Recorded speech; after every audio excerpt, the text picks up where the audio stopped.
lagi di podcast Ruang Miku. Nah, kita masih bersama Kak Vita dari KBETA nih.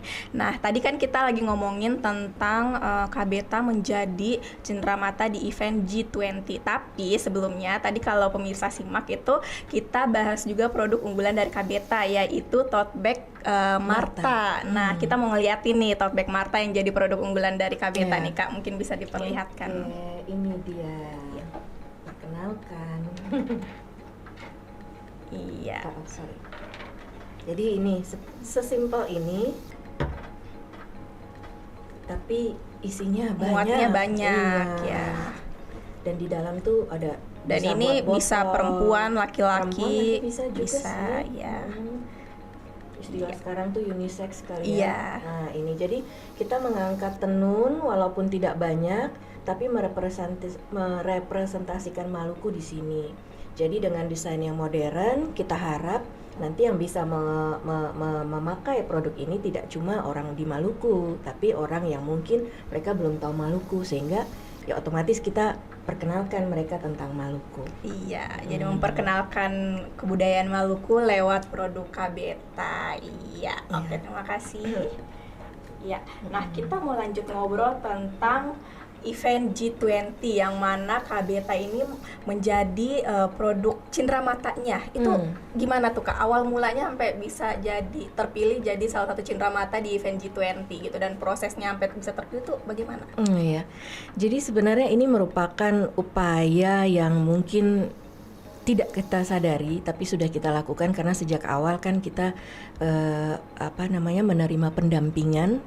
Jadi usaha kami dimulai dengan cara yang paling sederhana, kemudian kita dibimbing, kita dibina oleh lembaga nasional juga di Maluku. Jadi kita tidak melakukannya di luar Ambon, tapi kita lakukan di lokal.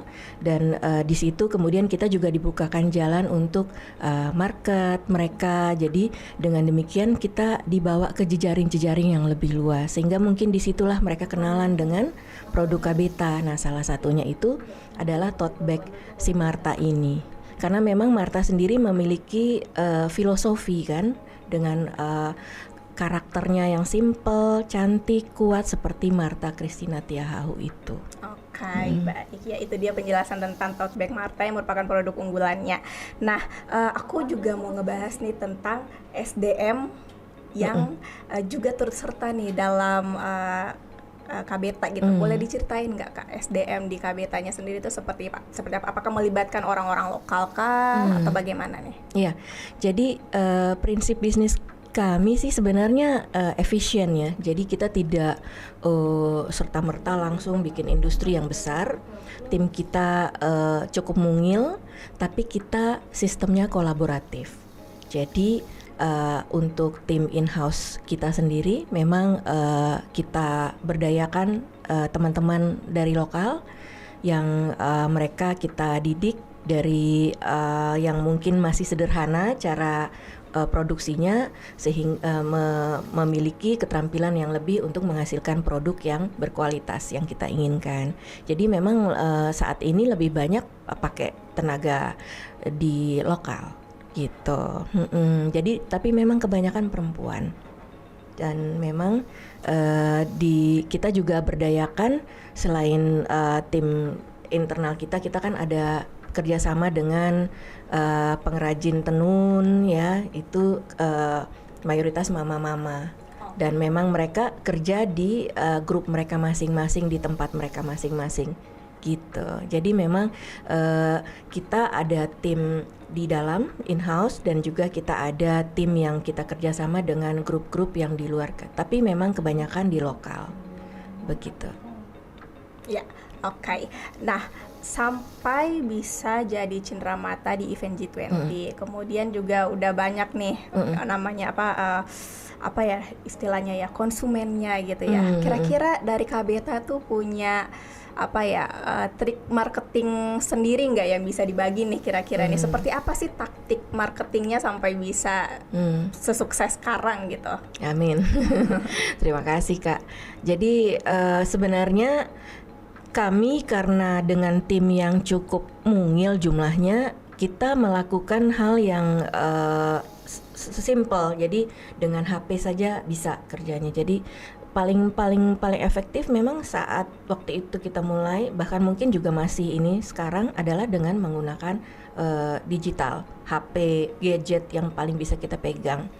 Nah, jadi cara marketing pun sederhana sih, dari Facebook, kemudian dengan Instagram. Memang kalau kita lebih banyak di Instagram sih. Okay. Dan selain itu kita juga kita ada di platform lain yang seperti misalnya TikTok, YouTube untuk branding ya, untuk bantu kita branding, dan juga kita ada di marketplace juga. Selain kita mengembangkan website sendiri juga.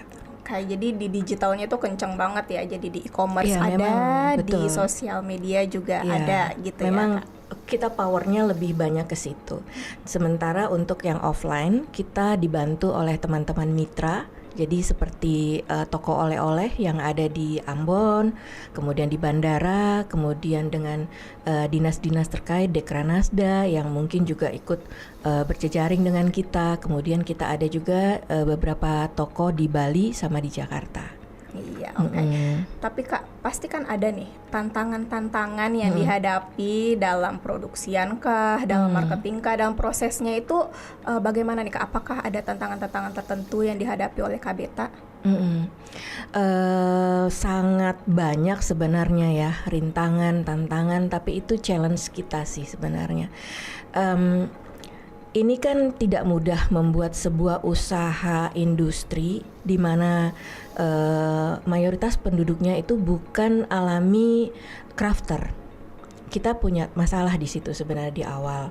Tapi saya percaya sebenarnya kalau kita pelan, kemudian kita pelajari dengan baik, kemudian kita ya istilahnya katong kalesang baik-baik, itu ternyata bisa. Nah, memang butuh waktu, butuh upaya, tapi memang pada dasarnya karena kita fokus, akhirnya kita temukan juga. Nah, masalah-masalah yang paling yang membuat kita tertantang itu pastinya harga ya, harga bahan baku itu luar biasa buat kami. Karena kami bukan pemodal besar, kami modalnya sangat kecil, hanya dengan istilahnya kalau bisa dibilang dengan modal yang mengandalkan hanya satu mesin jahit punyanya ibu, kemudian sudah jadi tas dengan bahan yang ada di sekitar mama. Jadi dengan modal yang sekecil itu, sehingga untuk pengembangan pun kita juga tidak terlalu jauh melesat ya untuk jumlah modalnya. Dan saat ini memang tantangan paling berat itu di harga ya. Kalau permodalan ya pasti ya, itu udah pasti. Cuman memang kita sesuai dengan ininya, kapasitas kami. Dan mungkin itu yang pertama adalah masalah sisi keterampilan. Karena memang kita bukan rata-rata di Ambon bukan crafter. Yang kedua adalah itu masalah harga ya, logistik itu lumayan, dan itu sebenarnya berpengaruh ke harga persatuan produknya.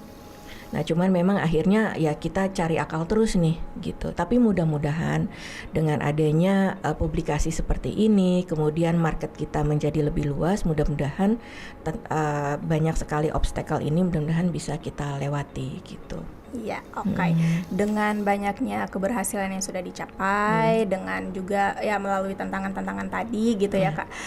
Kira-kira Kakak bisa berbagi tips nggak nih Kak buat anak muda yang kira-kira mau terjun juga nih di dunia bisnis kerajinan seperti Kakak gitu. Kira-kira apa nih langkah-langkah yang harus mungkin bisa diambil oleh para anak muda ini yang mulai berbisnis? Sebenarnya saya tuh senang sekali loh bisa punya kesempatan untuk bisa bicara dengan lebih banyak anak-anak muda, generasi muda Maluku khususnya, karena kalau di tempat lain bisnis itu sudah mulai diperkenalkan sejak dini. Nah, sementara kita di sini masih butuh wacana ya. Nah, jangan pernah takut untuk memulai usaha, dan jangan pernah berpikir bahwa usaha itu harus modal. Istilahnya modal tuh berarti modal besar, harus punya kepeng banyak baru berjalan, harus akan dapat lihat betul kayak orang usaha dulu. Nah, sebenarnya seng. Jadi apalagi kayak katong dulu tuh hanya mulai dengan mesin jahit, kemudian dengan handphone. apa yang saya pegang di tangan itu kita mulai dari situ, dan mungkin mulai dari teman-teman sekitar kita. Dan di sini mungkin saya perlu sedikit ya, kenapa saya terjun di wirausaha, karena saya berpikir bahwa sebagai sarjana saya tidak harus kan menjadi employer atau karyawan sesuatu. Kenapa tidak saya memiliki lapangan usaha itu? Nah, itu sebenarnya tantangan saya pribadi sih, Kak. Jadi kenapa itu saya punya usaha sendiri tuh awalnya tuh di situ. Nah, saya pengen sarjana saya itu berguna bukan untuk mencari pekerjaan, tapi membuat pekerjaan untuk lebih banyak. Pekerjaan. Tuh. Ya. Nah, lalu kenapa Ambon? Ya kenapa tidak? Kita punya banyak sekali potensi, cuman kita tidak lihat. Nah, kita harus terjun dulu, baru kadang-kadang kita temukan setelah berjalan itu. Dan jangan pernah takut mulai. Kadang-kadang kita terlalu punya banyak step, akhirnya untuk mulai ke satu saja susah. Atau jadi, dan jangan pernah takut berkompetisi. Kadang-kadang katong nih dia pungsu ada begitu, dia tuh kan dia punya, masa katong bikin tidak harus seperti itu. Kadang-kadang memang usaha itu bisa aja sama ya rezeki kan masing-masing ya, tapi justru kalau kita berkompetisi itu lebih bagus, seninya tuh lebih oke itu loh, dan lebih menantang ya, dan nilai-nilai yang kita bangun akan lebih baik nantinya.